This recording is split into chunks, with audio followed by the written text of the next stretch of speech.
జై శ్రీరామ్. భారతదేశంలో నరేంద్ర మోడీ యొక్క నాయకత్వాన్ని పశ్చిమ బెంగాల్ నుంచి తమిళనాడు దాకా 5 రాష్ట్రాల్లో ఎన్నికలు జరిగితే 5 రాష్ట్రాల ప్రజలు ఇవాళ నరేంద్ర మోడీ నాయకత్వాన్ని ఏ రకంగా బలపరుస్తారో ఒకసారి మనం అర్థం చేసుకోవాలి. పశ్చిమ బెంగాల్లో రాదన్నారు, 2016లో 0 సీట్లు, ఇవాళ 10 సంవత్సరాల చిట్లకే ఆ రాష్ట్రంలో ఇప్పుడు వస్తున్న దీని ప్రకారం చూసి 180, 190 దాటుతున్నాయి, 200 కూడా పారైతే పరిస్థితి ఉంది. అలాగే అస్సాంలో అసలు 3% ఓట్లున్న అస్సాంలో ఇవాళ భారతీయ జనతా పార్టీ 3వసారి అధికారం రావడం, పాండిచ్చేరిలో మరి తిరిగి అధికారంలోకి రావడం. ఇవాళ తమిళనాడులో చూస్తే కాంగ్రెస్ కూటమి కానీ కాంగ్రెస్ అనుబంధాల ఏదైతే పోటీ చేసినా డిఎంకే కానీ భూస్థాపితం చేసి ఏదైతే ఓట్లు భారతీయ జనతా పార్టీకి పడాలో ఒక కొత్త వ్యక్తి రాజకీయాల్లో హీరోగా వచ్చిన విజయ్కి ఇలా ప్రజలు పట్టం కట్టారు. నేను ఇప్పుడు విజయ్ కూడా చెప్తున్నా, విజయ్ డబుల్ ఇంజన్ సర్కార్ మంచిది. భారతీయ జనతా పార్టీకి ప్రజలు అక్కడ 70-80 సీట్లు ఇచ్చారు. నీకు 100 సీట్లు ఇచ్చారు, ఒక 20 సీట్లు ఎక్కిచ్చారు.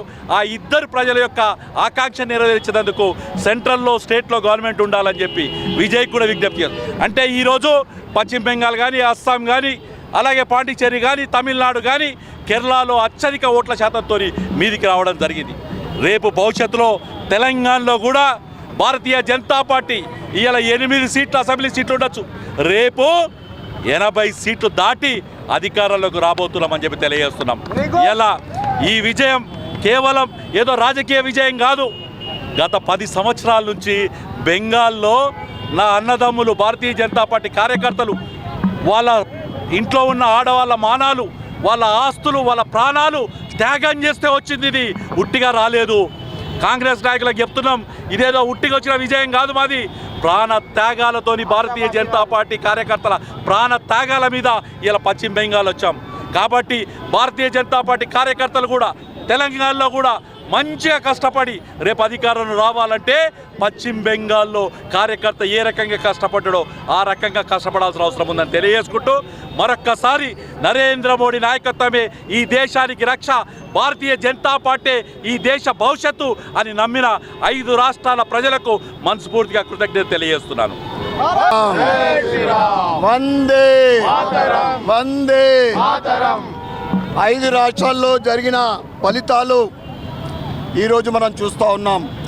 ఏ సర్వేకు అందనంత భారతీయ జనతా పార్టీకి, ముఖ్యంగా పశ్చిమ బెంగాల్లో అరాచక పాలన ఈరోజు ఈ రిజల్ట్స్ తోటి పశ్చిమ బెంగాల్లో నిజమైన ప్రజాస్వామ్య ఈరోజు అక్కడ పశ్చిమ బెంగాల్లో నిలబడ్డది. ముఖ్యంగా దేశమంతా ఒకవైపు ఉంటే పశ్చిమ బెంగాల్ మమతా బెనర్జీ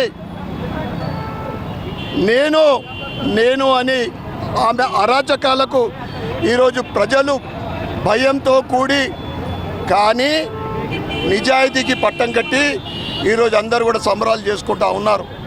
నిజమైన ప్రజాస్వామ్యం ఈరోజు బెంగాల్లో ఇప్పటి నుంచి ఎక్కడైతే భారతీయ జనతా పార్టీ స్థిరంగా ఉందో అక్కడ బలపడతా ఉంది. ఎక్కడైతే భారతీయ జనతా పార్టీ అధికారం లేదో అక్కడ పునాదులు వేస్తూ ఉంది.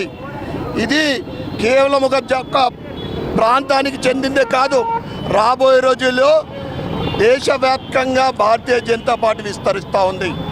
ఏదైతే నరేంద్ర మోడీ గారు 2047 వరకు భారతదేశాన్ని విశ్వగురువుగా చేయడానికి ప్రయత్నాలు చేస్తూ ఉందో, ఈరోజు పశ్చిమ బెంగాల్ ఫలితాల తర్వాత 2047 కూడా అవసరం లేదు. ముఖ్యంగా తెలంగాణలో 10వ తారీఖున, ఈ నెల 10వ తారీఖున భాగ్యనగరంలో భారీ బహిరంగ సభ, దానికి సంకేతము రాబోయే రోజుల్లో తెలంగాణలో భారతీయ జనతా పార్టీ అధికారంలోకి రావడం.